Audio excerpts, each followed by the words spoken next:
What's going on, everybody? You are tuned in to the Hot List. I'm your host, Matt Johnson with Keller Williams Realty, and I come to y'all Monday through Friday at 12 o'clock Central Standard Time. We hang out and we talk about real estate questions and topics. I answer a question of the day that is submitted by a listener of the podcast. If you're interested in getting your question answered on air or getting your question answered in general, all you have to do, excuse me, is shoot me a message on Facebook or leave it in the comments on the podcast player of choice that you are listening to this.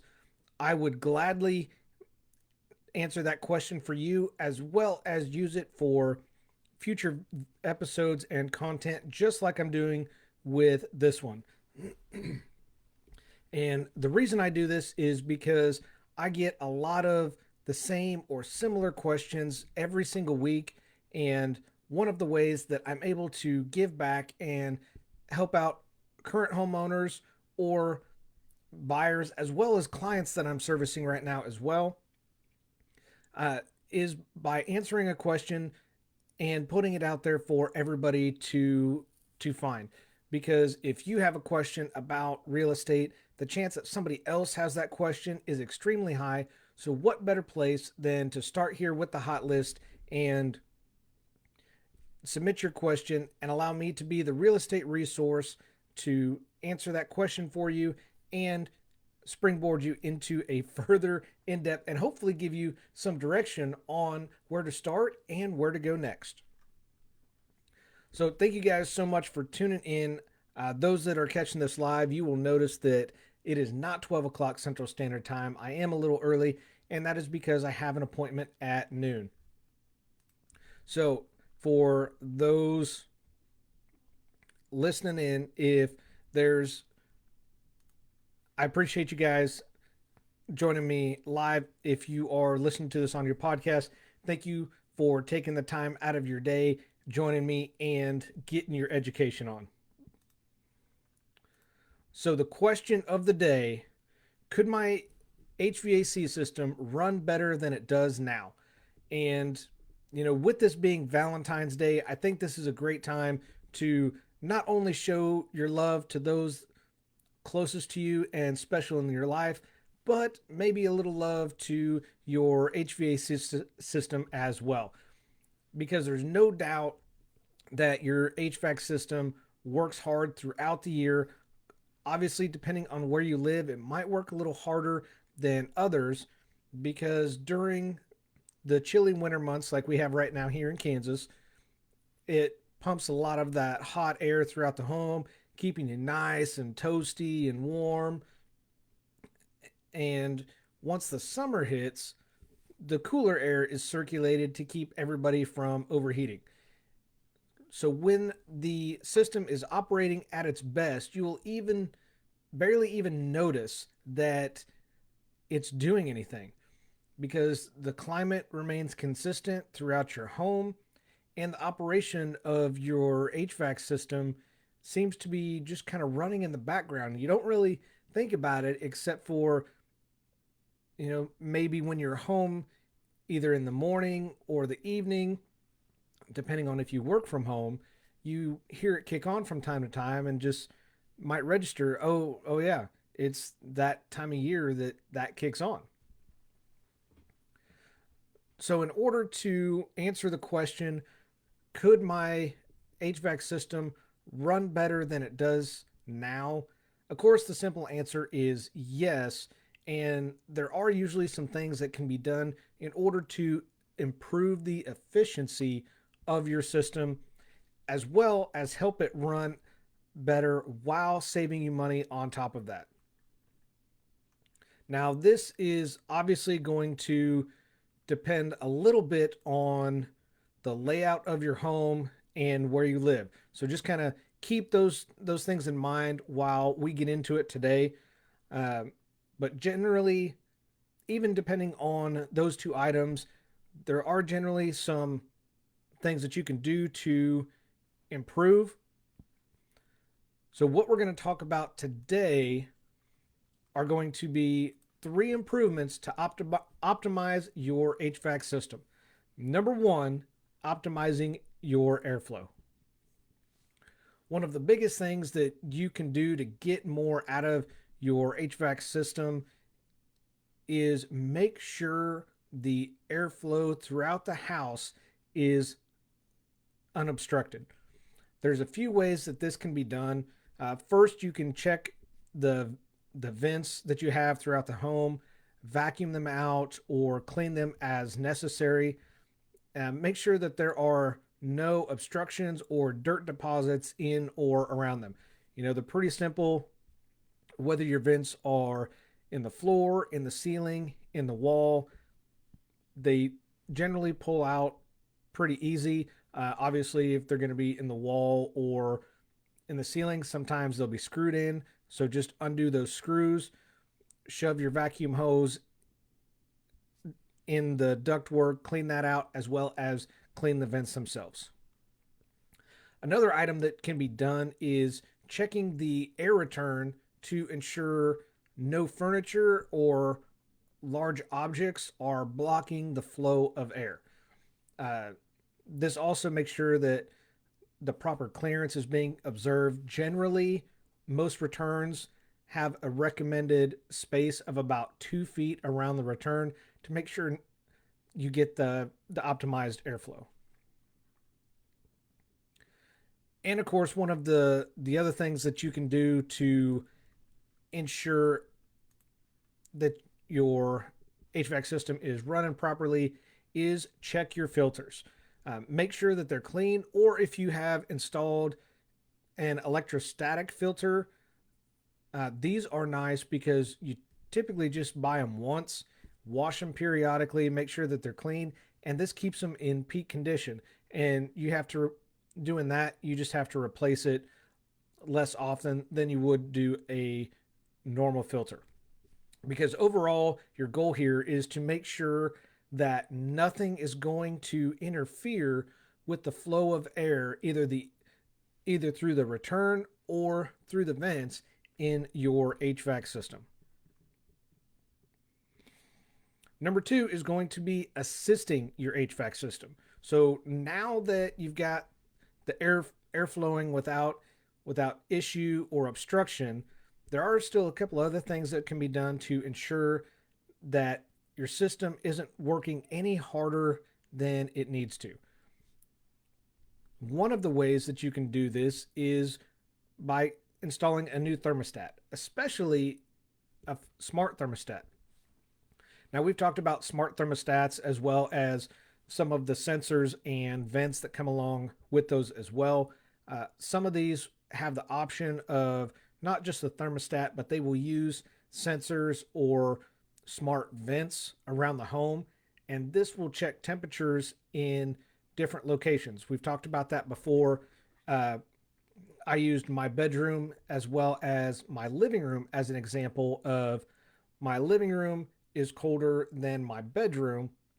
So if I had a smart vent, it would divert some of that air from the bedroom because it registers that it's warmer in there than it would be in the living room. So it would know to reduce the amount of air flowing into the bedroom and push it more towards the living room. And by doing this, this makes sure that the entire house is comfortable and nice even temperature. One of the ways that a lot of people go and especially in this area, I'm not sure how far throughout the Midwest, but I've seen a lot of them in this area are attic fans. Having an attic fan installed can help control the buildup of hot air, and it makes the house easier to heat and cool because the attic fan will pull some of that hotter air out and pull it out of the house into the attic, or it can help pull some cool air out of the house into the attic and force that warmer air out of the soffit vents throughout the house. Finally, the last area that you can check to assist your HVAC system. Check your windows for signs of damage or leaks. We've talked about this multiple times. I won't go into too much detail, but just again, if there's any windows that are letting air leak in or out of the home, your HVAC system is going to have to work that much harder to keep a steady temperature throughout the house. Now, obviously, damaged windows are going to be easy to spot and know that that's going to be an issue. But what you want to do is check periodically for breezes or other signs of air leaks around your windows. I would recommend doing this while the system is off for two reasons. One, you don't want to be checking for airflow and offsetting the temperature. Second reason is there might be a vent blowing on or around that window and make it appear that the window has a draft when it's actually the vent. Just little FYI there. And finally, the third reason and third way to optimize your HVAC system is maintenance. We've talked about this multiple times, but I just want to reiterate this because I don't know that I can overemphasize this bullet point here, because this is one of the best things that you can do. Requires little to no skill, which is right up my alley. I don't know about you, right up my alley. And because none of us really want to call that HVAC tech in the dead of winter or the heat of summer, because they're already getting those calls. They're already overloaded with those calls. And while they will get to you,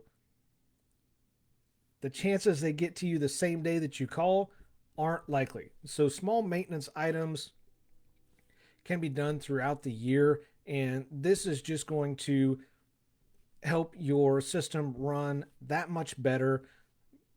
So when it comes time for you to switch off your furnace, turn on your AC, you want to make sure that you clean the condenser and the evaporator, because if the coils are dirty on there, it's going to reduce your system's ability to cool the home efficiently. It's going to run more often, it's going to work harder, and it's not going to run as efficient as it could be.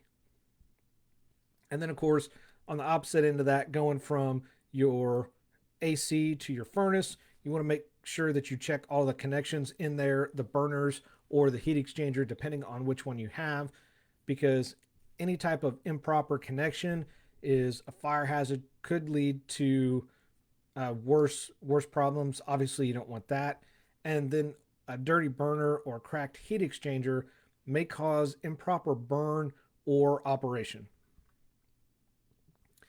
And just general inspections, excuse me, that you can do. The biggest one is going to be your filter. Like I kind of mentioned, you want to clean or change this filter every 3 to 6 months, depending on the area that you live, how dry it happens to be. You may have to change it as often as 30 days. It's really just dependent on the climate and the area you live. And you want to make sure that these stay changed or cleaned, because dirty filters can increase energy costs because they put additional stress on your HVAC system. And again, just like with the dirty coils that I mentioned, that's going to put unneeded and added stress, not going to run as efficient.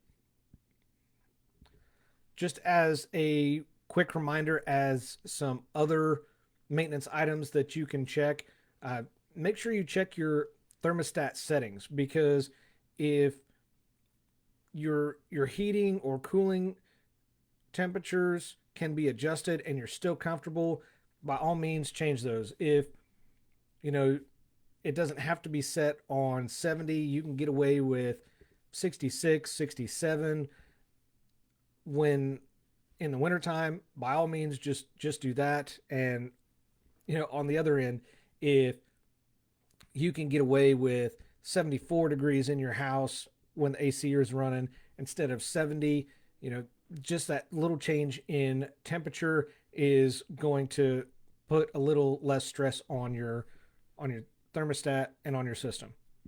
And finally, one of the bigger ones that I see a lot, especially during the heat of summer, condenser lines.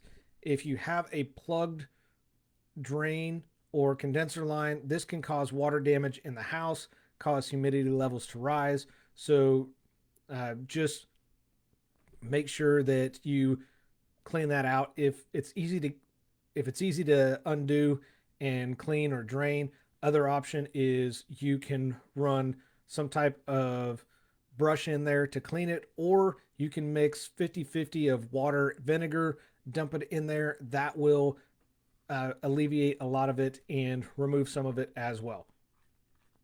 So those are the 3 ways to optimize your HVAC system. Again, number one, optimizing the airflow. You want to make sure that your vents are clean, they're not obstructed, as well as nothing obstructed around the cold air return so it can breathe that air in and push it back out through the system. And check your filter, just wash it, change it, whatever needs to do. Number two, assisting your HVAC system. This can be something as simple as installing a smart thermostat or sensors, maybe looking into an attic fan for springtime or early fall. And then, of course, checking windows to make sure that there are no leaks or no drafts coming in and out of the windows through the house so your system doesn't have to run longer and work harder. And then finally, number three was maintenance. Whether you are cleaning the coils or condenser before you turn your AC on, or checking the burners or heat exchanger before you turn your furnace on, just make sure you do that little bit of maintenance. Make sure everything is good, going to run properly, and work just fine. Also, make sure you clean or replace your filter every 3 months or 6 months, depending on where you live. If you live somewhere that's constantly windy, dirty, dusty, you may have to change the filter every 30 days instead of every 3 to 6 months. So that's it. Those are the 3 ways that you can help your AC run more efficiently. If you guys have any questions, any concerns, please feel free to reach out to me. I'm happy to answer any questions or concerns that I can. I greatly appreciate you guys tuning in and listening. Again, I'm your host, Matt Johnson with Keller Williams Realty. I do this because your experience matters and should be trusted with a veteran. Y'all have a phenomenal Valentine's Day. I'll see you tomorrow. Take care.